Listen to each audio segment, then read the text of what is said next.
We have a 1999 Ford Explorer 4-liter single overhead cam V6.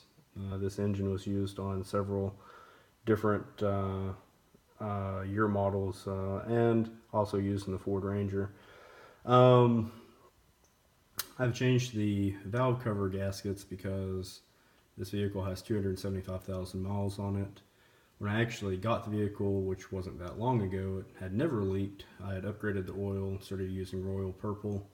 I think it started leaking probably not out of a coincidence, but probably because it has more cleaning properties than whatever the previous owner used. I've already changed the driver's side. There's a couple things that you will want to know about it. It looks like it'd be harder to change this because you have more stuff sitting on top, including the coil pack, wiring harness. You have a fuel line that has to be not removed but moved over, and the easiest way to do that is remove these two bolts. Depending on what year you have, it'll either be a 7mm or an 8mm. Yes, gasoline will come out of that, so put a paper towel down there like I did. Remove this cap, pick this up, slide it over. You're going to want to remove your EGR sensor. There's one bolt right there for this bracket, and then the 4 bolts to the coil. Remove that bracket and the coil, mark and label your spark plug wires if you're going to take them off. As you see, I have zip ties on mine which help me mark the ones that I removed. It's got 6 bolts, 3 on each side. They're pretty easy to get to on the bottom here. On the top, still not that bad. They are torqued down at 7 foot-pounds of torque. You have to use an inch-pound torque wrench. I went a little crazy, went to 8 foot-pounds of torque because I like to live on edge. You can see on this side I painted it. I also painted what's going to go on the passenger side. It's just some cheap paint from AutoZone. They don't sell but 2 brands at AutoZone for the gaskets. I just bought, I think it's Felpro. It's not anything fancy.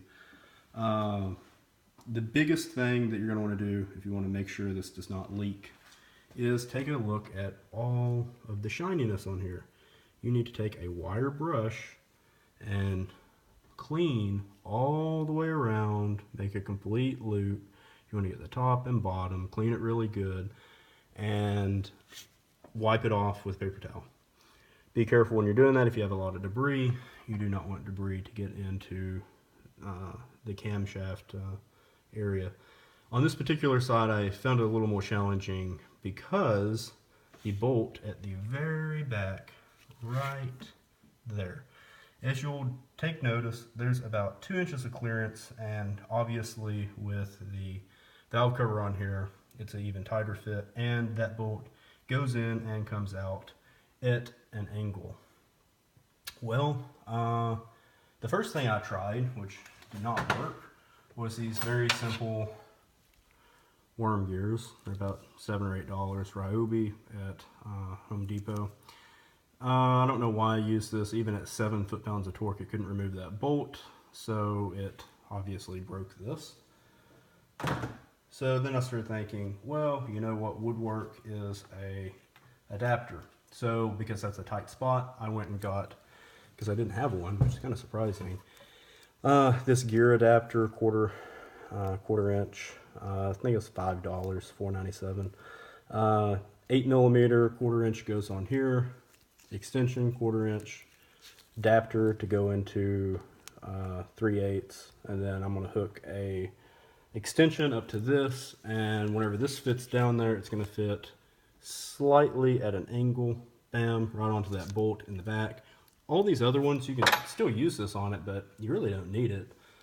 Just an extension would work. So in real time, so everybody knows how easy this is, I am going to put this valve cover on here using this and show how that goes on in the back. And I got some stuff laying across the top here. That's going to be an issue. You have to kind of work and maneuver a few things around if you're not going to take them off. Like this, I didn't take it off because I want to drain the radiator. Same thing with the heater coil line below. Didn't want to do that. As you'll see, the alternator's off because it's actually getting replaced. So let me set up this camera and see if I can get this on here and show all of YouTube. Let's see. Do this, and let's readjust the lights. The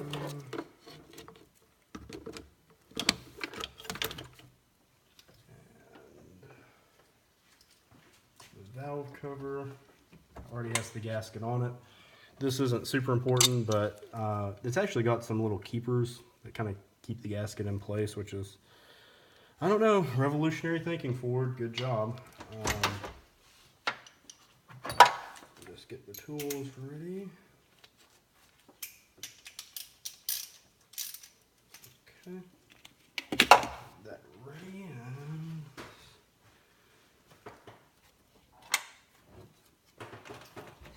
if I say a few exciting words, it's because I dropped something. I really don't like dropping things.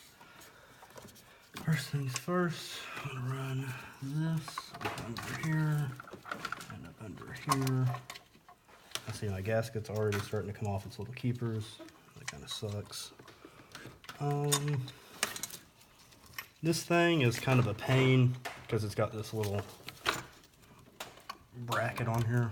I gotta do a lot of bending and whatnot.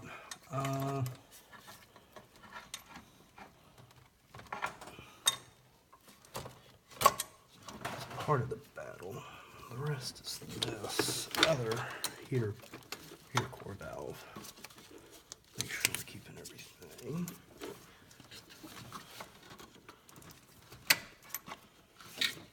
If it was easy, everybody would do it. It's not. I can assure you what I'm doing is the same thing a garage is going to do.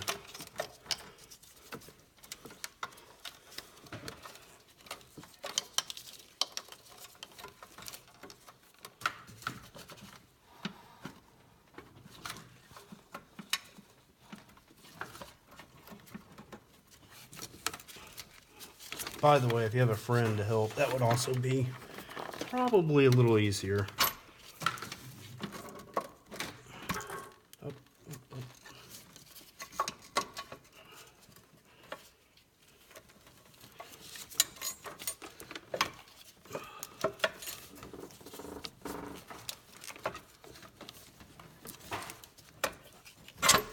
Okay, now it's on there.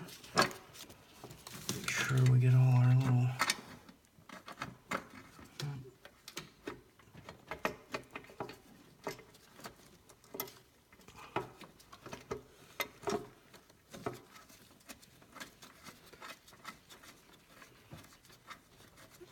so I'm tightening this back one. I'll probably come around here and get both of these. Let's see. Just want to make sure you definitely have that.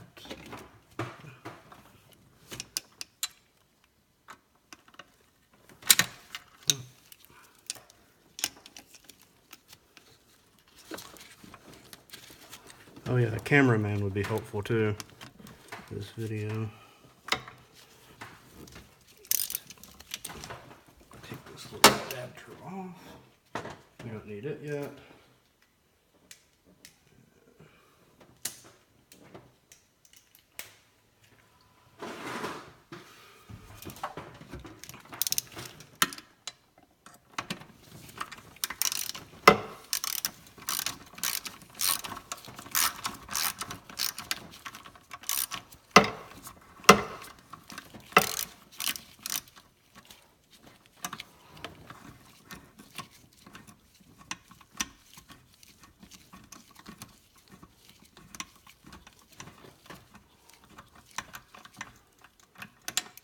That on there.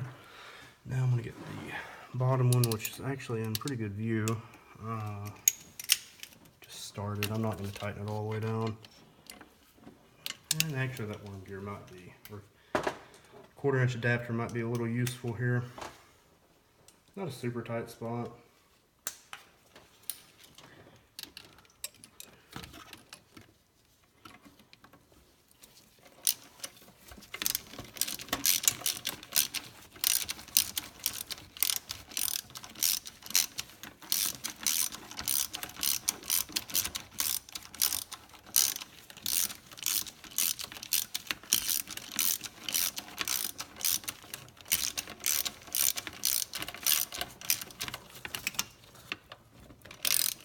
Nothing too tight because we'll come back around with the torque wrench and really get it on there. All right, so far I've got the back corner up top, top corner, bottom corner, and this little part right here. Let me see if I can reposition the camera. Okay.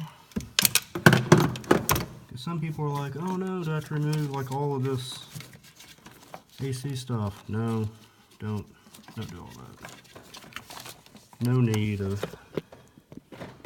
getting all of the AC stuff removed. I should be able to get a little more light in here too. Let's see if I can maybe just get a little.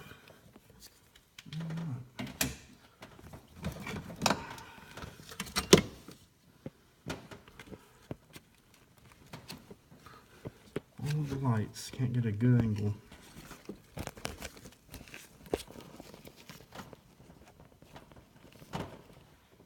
I guess that kind of does it right there.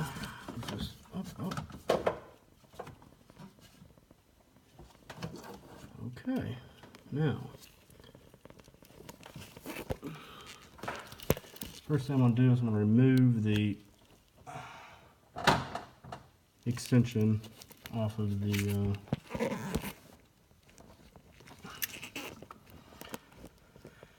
get back in focus.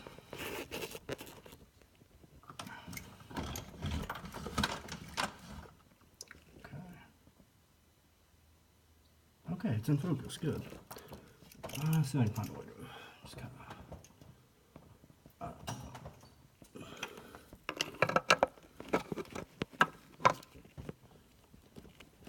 just get that. I just want the phone to stay.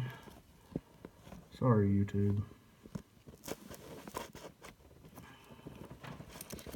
Okay, let me just get this on here and I'll reposition the camera.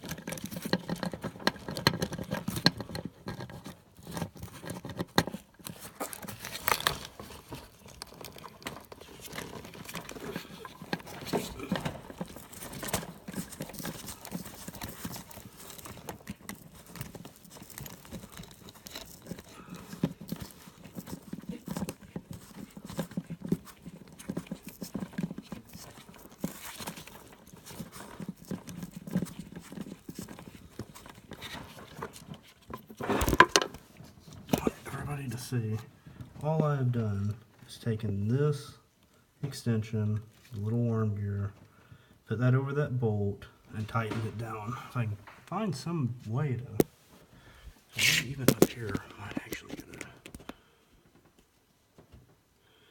Not super great, but you kind of get the idea.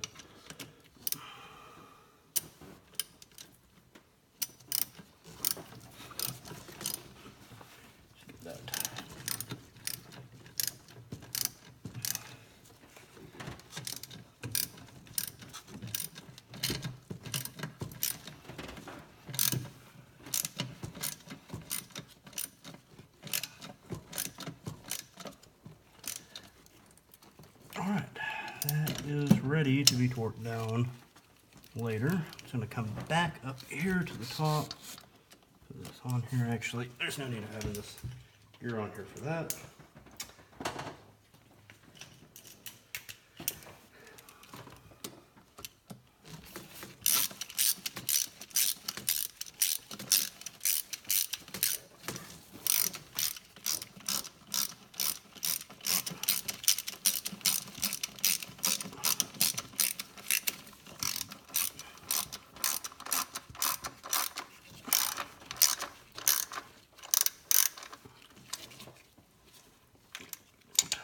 And then there's one more at the bottom.